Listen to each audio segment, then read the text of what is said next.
नमस्कार दोस्तों।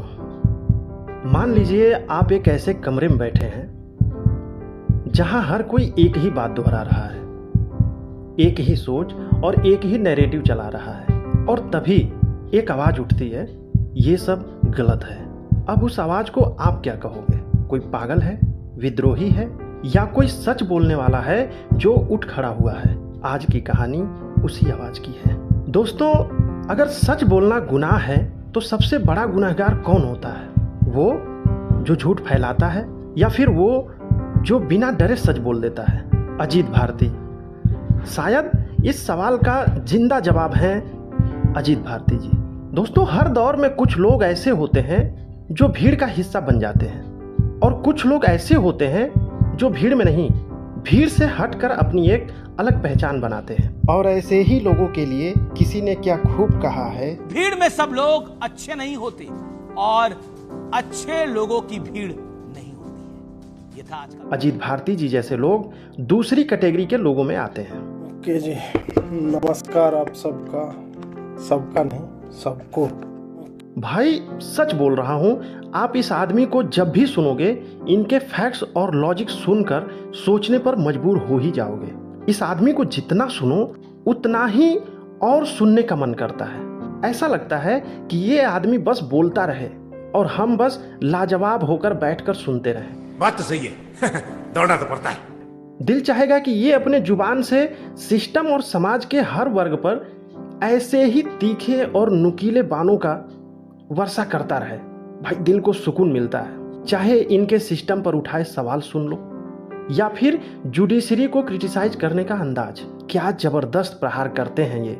आइए उनकी कुछ बातें सुनते हैं। जो है संसद भवन में छाती ठोक के कहते हैं कि अरे जान दे देंगे, वो वाला कहां है आपका? वो फ्लेवर जो है भाजपा के प्लेटर से गायब हो चुका है। आप वैसे लोगों को मंत्री पद तो मत दे दीजिए जिनके बारे में आप ही बोल रहे हैं कि उन्होंने 1000 करोड़ का जो है घोटाला किया है। आप कवरेज पे बोल दोगे, आप गौरक्षकों को जो है गुंडा बता दोगे, आप जो है सामान्य आदमी का पैर जो है वो घायल होता है, छिल जाता है, उस पर आप ट्वीट कर देते हैं। लेकिन हिंदू जहां पे ब्रूटली मर रहा है, मुसलमान कहीं पे दलित बच्ची का रेप कर रहे हैं, उसको पेशाब पिलाया जा रहा है, ये सब पे आप लोग तब तक नहीं बोलते जब तक सोशल मीडिया में फोर्स नहीं किया जाता। आप चलाते रहिए तुष्टीकरण, 18 योजनाएं आपने अल्पसंख्यक के लिए बना दी, वो आईएएस भी बने, उसके लिए फ्री हॉस्टल की व्यवस्था की हुई, छात्रवृत्ति है, मुस्लिम लड़कियों के लिए आपने एजुकेशन के लिए सब देते रहिए।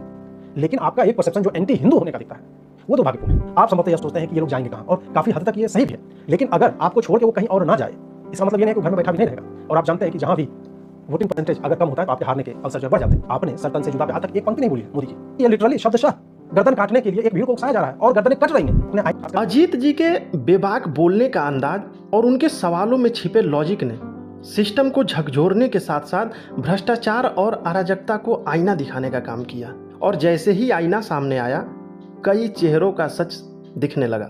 अजीत भारती जी की बात सीधी होती है, कड़वी भी होती है, लेकिन नकली नहीं होती। वो खुलकर बोलने में विश्वास रखते हैं, चाहे किसी को अच्छी लगे या बुरी लगे। उनकी आवाज़ कभी टीआरपी और सोशल मीडिया एल्गोरिदम के लिए नहीं उठती है, वो उठती है तो सिर्फ सवाल पूछने के लिए। और उन्होंने हर एक से सवाल किए, प्रधानमंत्री से लेकर ग्राम प्रधान तक, स्कूल से लेकर कोर्ट तक, जाति से लेकर राजनीति तक। और सबसे खास बात यह है, वे रुकते नहीं हैं। अच्छे काम और स्कीम्स की जमकर तारीफ करते हैं, तो सरकार और समाज की गलत कामों के लिए आलोचना करने में भी कोई कसर नहीं छोड़ते हैं। और यही एक बात उन्हें आज के जर्नलिस्ट से बिल्कुल अलग बनाती है, और शायद इसी वजह से इतनी बड़ी संख्या में लोग उन्हें सुनते भी हैं और फॉलो भी करते हैं। वो कहते हैं ना, अगर आपको किसी की बात से चुभन हो रही है तो शायद वो बात सच के करीब है। दोस्तों, जब कोई इंसान लगातार सिस्टम से सवाल करता है तो सिस्टम भी चुप नहीं बैठता। अजीत भारती जी के साथ भी कुछ ऐसा ही हुआ। उनके कुछ वीडियो जो सीधे न्यायपालिका पर सवाल उठाते थे, उन्हीं के चलते कोर्ट की अवमानना के नोटिस जारी हुए और उन्हें अदालत में पेश होने के लिए कहा गया।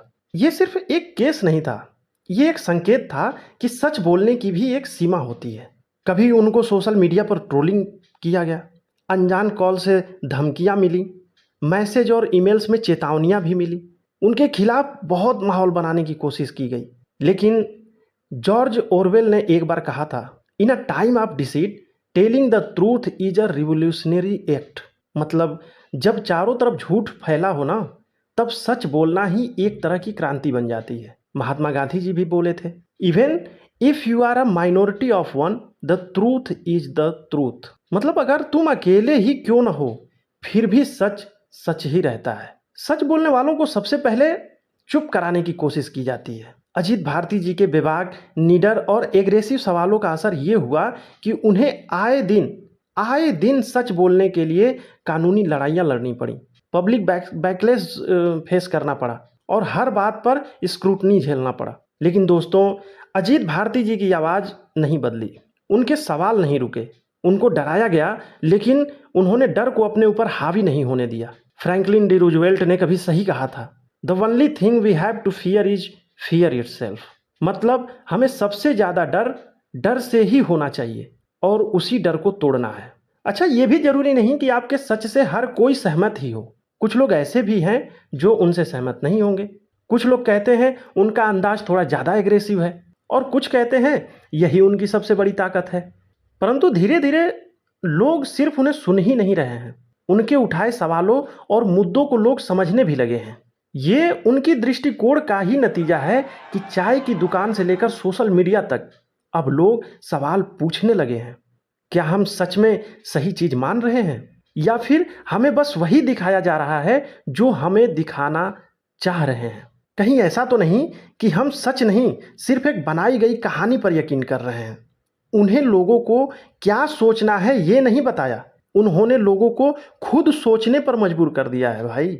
उन्होंने युवाओं के बीच एक नई सोच का जागरण कर दिया है। सवाल पूछना गुनाह नहीं, जिम्मेदारी है। क्योंकि सच ये है, जहां सवाल मर जाते हैं ना, वहीं से अंधविश्वास जन्म लेता है। और अब सवाल जिंदा हो चुका है।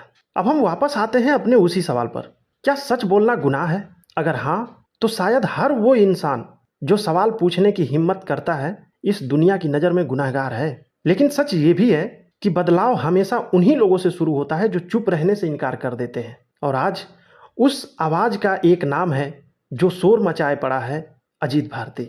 दोस्तों, अगर आप चाहते हैं कि सवाल पूछने की आदत जिंदा रहे तो इस वीडियो को लाइक करें, शेयर करें और हमारे इस चैनल को, जो एक छोटी सी कोशिश है, इसको सब्सक्राइब करना बिल्कुल मत भूलिएगा।